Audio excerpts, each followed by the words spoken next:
It's Our Story.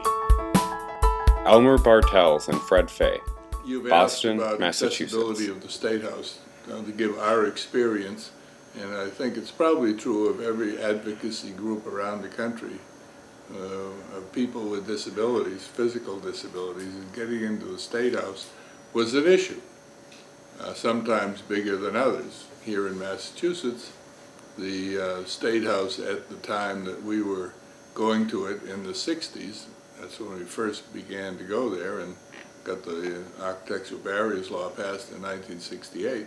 The Statehouse itself was not accessible. We had to go in the trash entrance and take the freight elevator up to the floor we wanted to be on,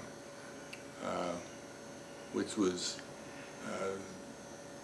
only the opportunity for us to get to know the guy who ran the freight elevator. And after we'd been in there 3 or 4 times, he got very used to helping us in and out of the Statehouse, and he was very helpful.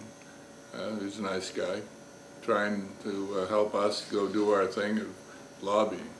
We also learned that it doesn't take many wheelchairs in a room to get people's attention, particularly legislators who know nothing about disability.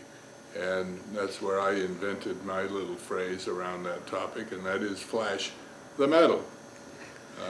Flashing metal gets people's attention, and having people in wheelchairs there talking about their concerns, our concerns, was an important piece of the legislative process. It doesn't take many of us to clog up a hall or fill up a hearing room before the legislators begin to listen to what's being said. Not to say that you don't have to follow up with these guys, you got to hold them accountable.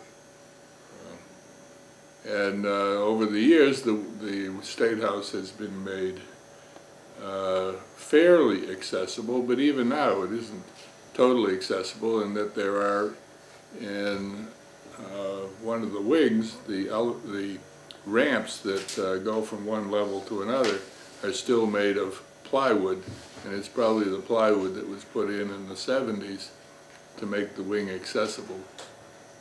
So there's still more work to be done, and the state's got to spend some more money here and get that done, and I think that's being considered at the moment by the policymakers in the Statehouse, having had some discussions on that within the last 3 or 4 months with one of the legislators who's interested in that issue.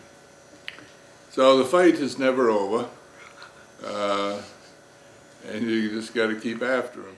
The It's Our Story project is a national effort to make disability history public and accessible. Visit us at www.itsourstory.org or on the It's Our Story Project YouTube channel.